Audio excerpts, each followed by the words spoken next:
Kaya ako lang naman natanong kung may anak kasi minsan, di ba, yung mga anak natin, halimbawa, lalaki, curious doon sa ginagamit mo, ingat ka doon. No? Number one. Yan, ngayon, may mga babae na medyo, halimbawa, interesado siya rin sa sa nilalaro ng papa niya. Parang idol ka nun ng mga anak mo, di ba?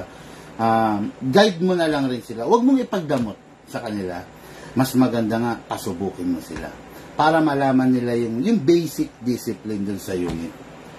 Guide mo sila, ganito yan, anak. Kumbaga, ang barel, once na binunot mo, ipinutok mo, may kaakibat na responsibilidad. Yung ganun, para hindi sila, ignorante. Guide mo sila, tanda mo yung sa San Jose, may police, di ba? May police. Tapos yung anak niya, parang dinala yung service unit niya sa school. Pagdating sa school, biglang pumutok. Patay anak niya, di ba? Mali doon yung pulis. Pulis siya eh. Dapat sinamantala niya yung pagkakataon na ma-educate niya yung bata, di ba? Ngayon, kasi kung sasabihin mo lagi rin sa bata na huwag mong gagalawin yung gamit ko, yung bata maku-curious eh, di ba? Kaya ayaw ni Papa. Di ba? Pero kung in-expose niya, alika anak ko, once in a while, pinasubok niya mag-firing, gano'n. Maganda magiging resulta. At least yung bata, alam niya na pumuputok pala to. Pwede makamatay. Di ba? Ganon. Magkakaroon siya ng takot. Alam ko namatay yun yung bata. Tapos parang alis pa siya sa serbisyo, di ba? Kasi siya service firearm niya yung nagamit. Yun, oo nga. Biruin mo. Parang doble bukol siya, sir. Nawalan na siya ng anak, nawalan pa siya ng karir, trabaho. Kaya, yun, lagi kong pinapayo yun sa mga ka-airsoft pa. Huwag niya ipagdamot, kay misis. Kaya niya, minsan nga, masarap pa yung, Sabado-Linggo, firing kayo nila. Misis, tayo ka ng mga target. So, masaya yun. Sama niya yung mga bata. Ilang anak mo sila? Dalawang babae. Maglalaki ka naman. Ang hirap eh. Hindi makadali. Minsan, dadami yung anak mo, kakapa mo ng lalaki, no? Tatlo na yung anak ko dapat, sir. Okay. Namatay yung panganay ko, babae rin. Babae rin, okay. Stillbirth naman yan. Wala pa talagang lalaki ng Kasi may kasabihan nagsabi sa akin. Ex ko dati. Kasabihan? Kasabihan daw ng yung pagbabae o babae lalabas. Paano nangyari? Yung asawa ko naman nagdadala. Huwag ka maniwala sa kasabihan na yan. Pero, yun. Pero masarap, sir? Panganay yung babae. Kasi, hindi gano'n. May katuwang si Mrs., hindi siya gano'n. Pero pag lalaki kasi panganay, minsan hindi mo maasahan sa bahay, yung gano'n. Mas mabarkada ng lalaki. Yun nga. Tama. Start na tayo. Ang layo na narating natin. Nasa mga kasabihan na. Okay, good day mga ka-airsoft. Good day po mga kabigman. Good afternoon sa inyong lahat. No? Ngayon, kaya hindi ako nag-live kanina, inaantay ko ang mayor. No? Hindi ko na sasabihin kung anong syudad sa Pangasinan. Ang mayor ng Pangasinan, pupunta rito sa ating shop. No? Natutuwa ako kasi nag-request siya. No? Pero kaya ko namang ibigay kasi yung request niya. Request niya, solo lang daw siya dito sa shop, no?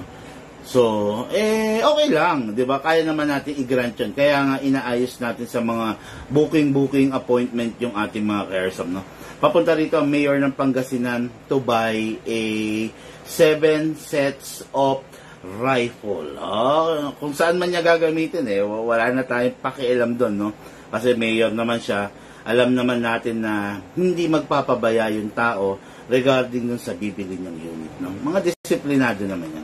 Okay mga ka-airsoft, kasama ko rito ay ang ating ka-airsoft from Norsagaray, Bulacan. Hello sir. Ano pangalan sir? Mike. Ayun sir, Mike. Kapangalan mo yung tao ko. Mike, sir? Ito sir. Okay sir, medyo remind lang kita sir. Itong unit na to, lifetime service warranty. Okay?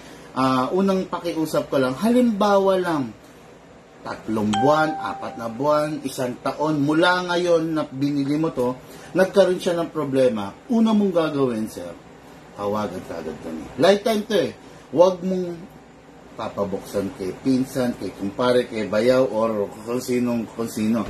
Hayaan mong kami yung gumawa ng unit. Para sir? Para hindi manganak yung sira. Yan, number 1 ko yun. Tapos total, parehas naman tayo, Bulacan, Norsagaray, Santa Maria ko, halos malapit lang. Ang bala, huwag i-recycle. Yung naiputok mo na, hayaan mo na yon. Huwag mong papapulot, huwag mong gagamitin na. Mura lang po yung bala. Ang mahal yung unit. Sayang yung unit.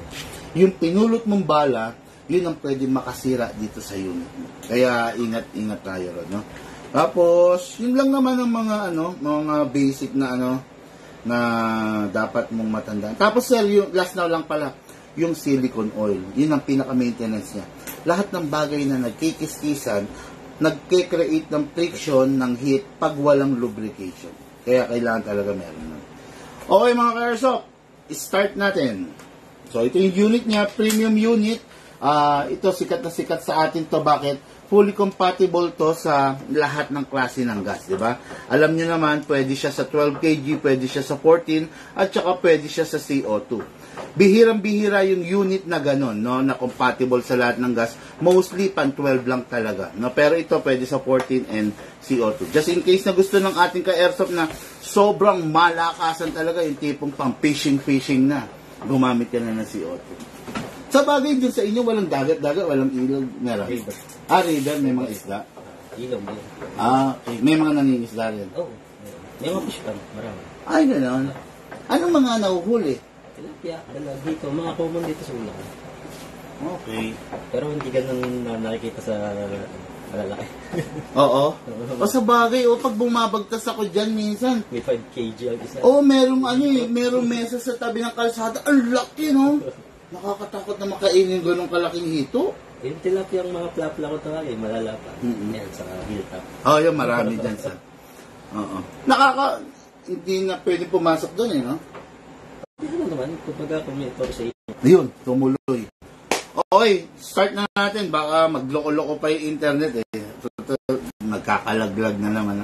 Okay guys, now, yung unit the SRCI Kappa Premium Unit to, what good and special about this? Upgraded na to. Okay, fully upgraded na. Kung mapapansin niyo, naka-fixed barrel na, no? Naka-fixed barrel na, tapos ang HAPA rubber nito is upgraded na rin. Repair type na HAPA rubber, plus naka-optic front, then neon dotted sight ang likod. Ayun, no? Okay, kaya sa gabi to, napakasarap iputok, no? Tapos, ayun pa. May hammer pad na siya, wala siyang dummy firing pin, no? Yung firing pin kasi, kaya ayaw ng iba yon kasi minsan due to recoil na nangyayari, lumuluwang yun, bandang huli nawawala, no? I know may mga naka-experience sa inyo na nawala yung firing pin dito na parang spring. Pag ganon, wala naman kasi nabibili nun.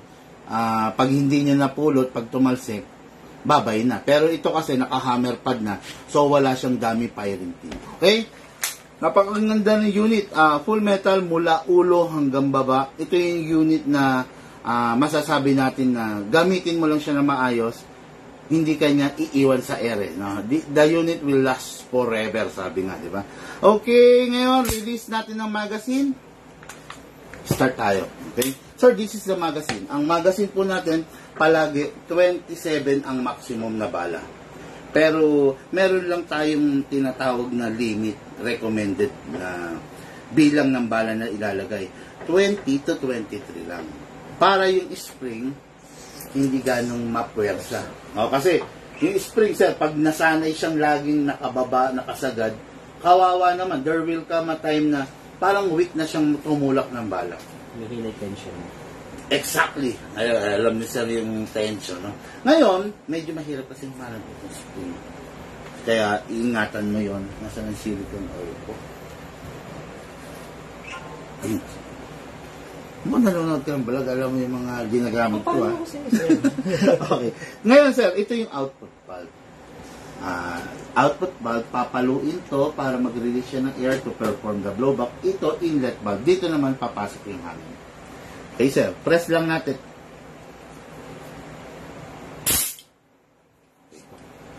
Stop. Okay. Press lang natin, sir. Press. Then spray. Kailangan mong pindutin para yung oil pumasok. Pag hindi mo pinindot, tatambay lang dyan yung oil. No? Kaya kailangan pindot, then dito.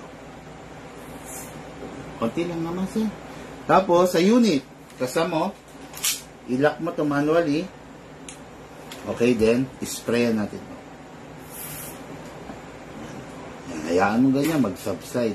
Tapos, taob mo, itayo mo pala, sorry, isprayan mo tong nozzle. Hayaan mo bumaba pa rin. Ngayon, okay na yan. Release, then rest. Okay? Parang totoong baril. Huwag mo ipapasok yung magazine kung nakababa tong hammer kasi pwedeng pumutok yan. Okay. Ngayon, sabi ko to, maglalagay akong bala. Ito yung reloader. Yan, baba mo to. Baba mo. Habang binababa mo, ingatan mong mabitawan. Nababasag to, sir. Baba mo. Ilagay mo yung right thumb mo dito para mapigilan kung sakali mabitawan mo, siya yung sasalo. Okay? Tapos, pag nakababa na, sir, make sure na hindi mo na mabitawan. No room for any error yan. Ha? Dito mo isushoot yung bala. Yan, dyan. Wag dito, ha. Dito. Ngayon, medyo itaob mo. Tapos, reloader, ipump mo. Okay. Yan, mapapansin mo, sir. Bungi-bungi, di ba? Mga airsoft, bungi-bungi, oh. Alugin nyo siya sideways para umalign yung bala. Ayan, diba? Dagdagan kong konti.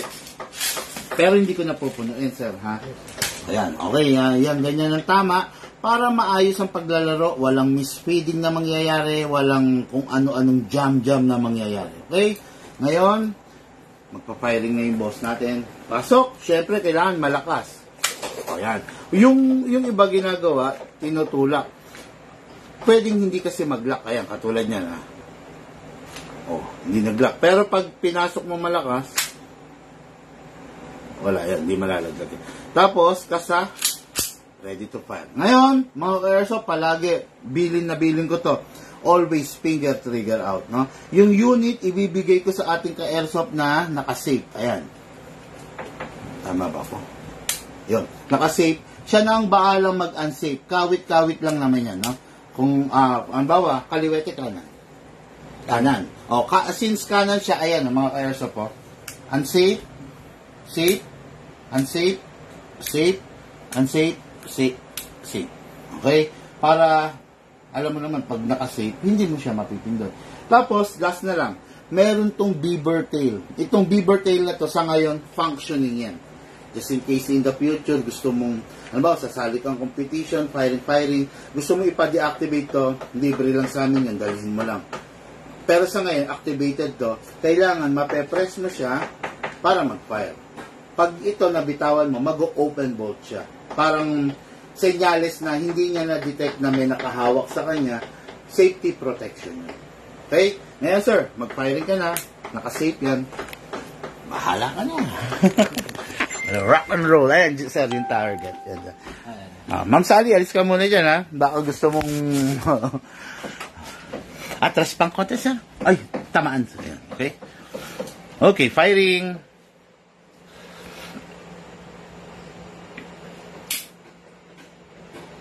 Ay! Panggasan ng ba? Sorry. Oo, yung momentum, ano ba yan?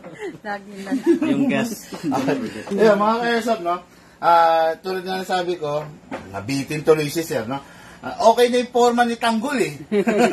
Okay lang. Lagi ko sinasabi, 12 kg, 14 kg pwede rito. Gamit tayo ngayon ng 14 kg. Okay, pasok natin, sir. Gitna, then press down. 1, 2, 1, 2, 3, 4, 5, 6, and 7. 7 seconds, okay na yan para sa isang full rounds, no? Nakita nyo yung ginawa ko kanina, habang kinakargaan ko medyo parang may sumisingaw, in-stop ko siya. Kasi sayang yung hangin. Pag ganon, stop nyo, pwesto nyo ulit, no? Ngayon, pasok, ulit, kasa ulit, then ready to fire, ready to fire ulit, sir.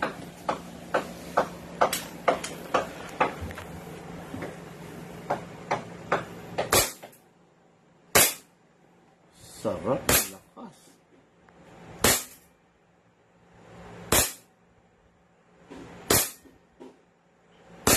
In fairness, sir, ha? Maganda ang pulso mo, ha?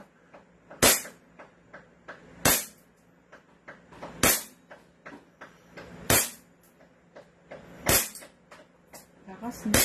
Lakas, no?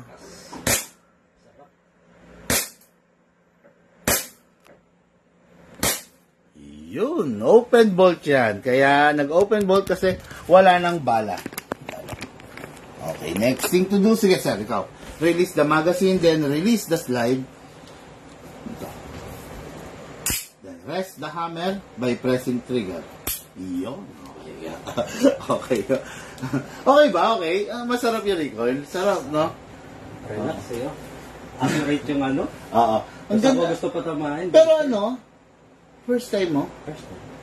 Sa tunay, first time din? May pulso ka eh. Sa tunay, second. In fairness kasi, iba nagpa-firing dito, layo-layo. Minsan kaya nga pinaalis ko si misis ko, yung nag-firing kaninang umaga. Tema. Oh, lumabas pa dun eh. Pero ito, para sa isang first time, may pulso yung tao, nakakatawa naman, no? Mahasa niya pa yan, yung skills niya. Yung nga pala, no? Sa bagay, yung bumili kasi kaninang umaga, ang binili Glock. So, hindi naka-fix barrel ang Glock. Medyo, yun yung epekto, no? Pag naka-fix barrel ka, mas accurate. Naka-fix barrel kasi itong unit ng ka-airsoft natin ngayon. Kaya siguro, may tulong yun, tapos, maayos pa yung pulso niya. Kaya gano'n, no? Okay, napakaganda ng unit, no? Napakasarap gamitin, no? Tapos, sir, meron lang akong isang advice sa'yo bago kita iwanan. Yung unit, halimbawa, tapos ka na maglaro, no? Pero sa lagay mo, kailangan laging loaded, no? Pero once in a while, talagang pinuputok mo rin, ha? Huwag naman yung straight buong isang buwan. Loaded siya ng hangin, ng bala, tapos hindi mo gagamitin. Huwag. Kailangan putok mo rin once in a while. Para gumagalaw din yung bulb niya, yung nozzle niya, lahat, no? Ngayon, yung kasi ang binibiling ko lagi, at least mga 5 days lang ibabad. Then pagdating ng weekends, gamitin mo siya. Parang gano'n, di ba? Para pang alis stress. Halimbawa, yung visor mo, sinigawan ka, binulgawan ka, lagay mo yung picture niya sa target. Joke lang. Ay, visor yun. Ayan. Tapos, ayun lang. Tapos, isa pa. Ingat, ha? Kasi, yung mga bata, ayan. Tapos, sa unit naman, yun nga, yung sinasabi kong oil, ito pala hindi ko nalagyan. Okay. Tapos, bago itabi yung unit, kung sakali ibabag mo, punasan mo. Kasi minsan hindi natin pansin yung acid ng kamay natin, yun yung makakasira sa coating ng baril. Yan. Okay mga airsoft, no? Unit ng ating airsoft na taga North Sagaray, Bulacan, ang batang version ng tanggol. Si Tanggal. Sir, maraming salamat, sir. Sir Mike of Bigte. Tama, sir, no? North Sagaray, Bulacan. Maraming salamat po. Thank you.